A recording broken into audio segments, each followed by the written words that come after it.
그러니까 세상을 읽어주는 남자 이상훈입니다. 오늘은 반도체 산업에 대해서 한번 생각해보는 시간을 갖겠습니다. 오늘 삼성전자 실적 발표가 있었는데요. 언론은 약속이나 한 듯 모두 이렇게 분석했습니다. 이 반도체의 빈자리를 스마트폰이 메웠다고 말이죠.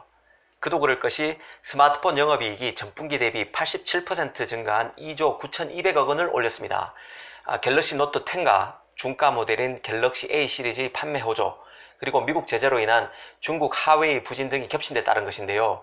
반면 반도체 영업이익은 3조 500억 원으로 3조 원을 겨우 턱걸이했습니다. 전분기보다도 10.3% 하락한 수치죠. 다만 매출이 늘었고 D램 수급도 안정을 찾는 모습이라 긍정적인 시그널이 적지 않았습니다.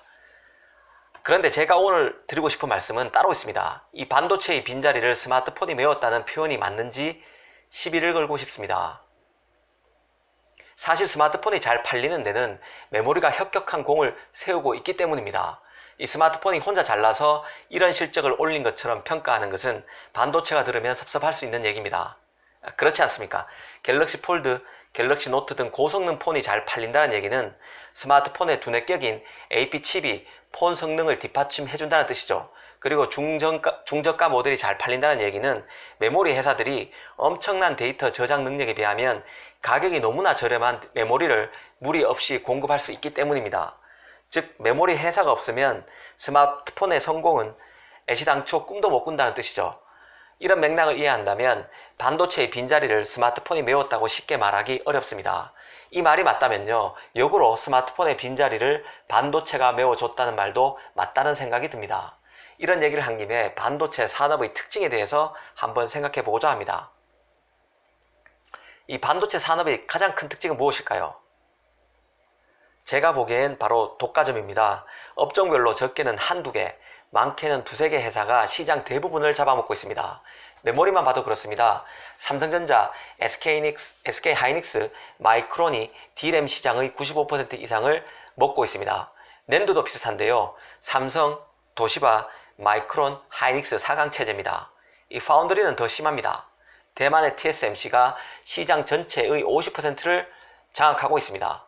그리고 삼성이 2등이지만 20% 정도 잡고 있습니다. 이 앞으로 TSMC와 삼성전자로의 쏠림은 더 심해질 가능성이 큽니다.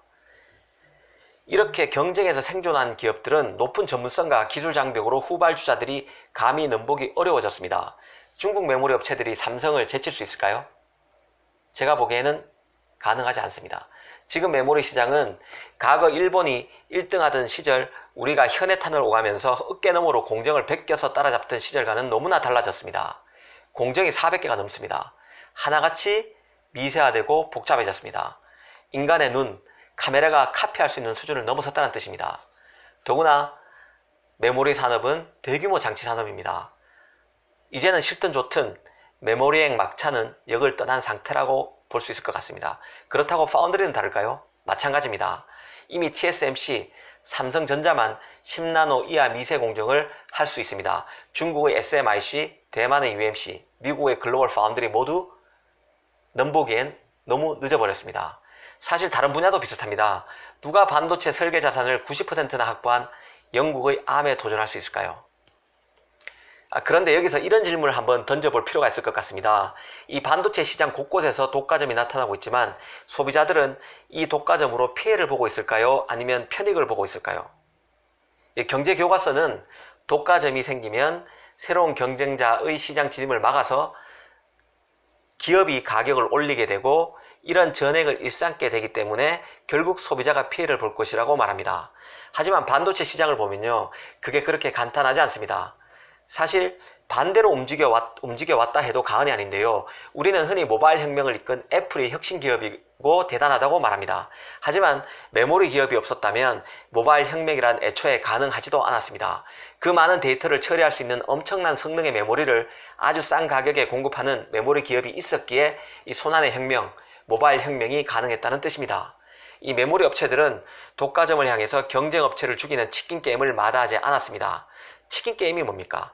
싼 가격에 제품을 내놓아서 경쟁사를 말려 죽이는 것이 바로 치킨 게임입니다. 이 치킨 게임의 승자들은 경쟁자가 사라진 이후에도 가격을 올리지 않고 계속 싸게 메모리를 공급해 왔습니다.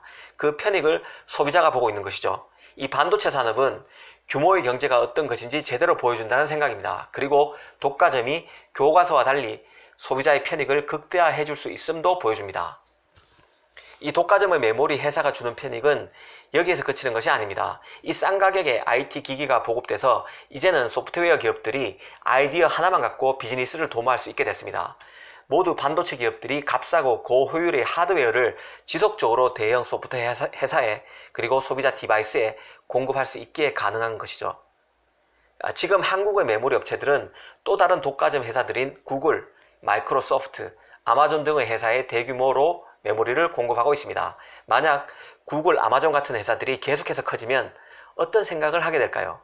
특히 메모리 회사들이 기술적 장벽에 부딪히면 이런 기업들이 직접 메모리 제조를 고민하게 될까요? 구글도 얼마 전에 제가 말씀드렸죠.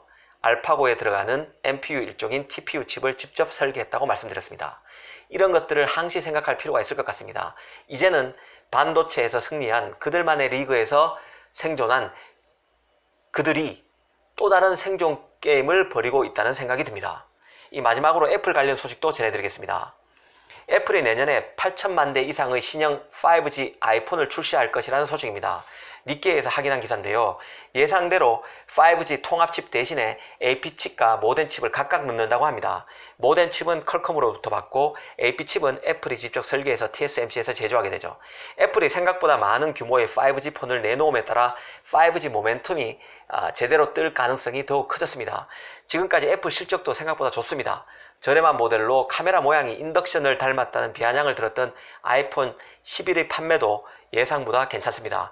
여기에 5G 폰까지 나오기 때문에 이 상승세에 불을 지피겠다는 것 같습니다. 이 반도체 기업 삼성, 하이닉스로서도 애플의 5G 폰 대량의 물량 출시가 반가웠을 것 같습니다. 스마트폰과 반도체는 뗄래야 뗄 수 없는 관계가 되어버렸습니다. 오늘 이 시간에는 반도체 산업의 특징에 대해서 한 말씀 드렸습니다. 감사합니다.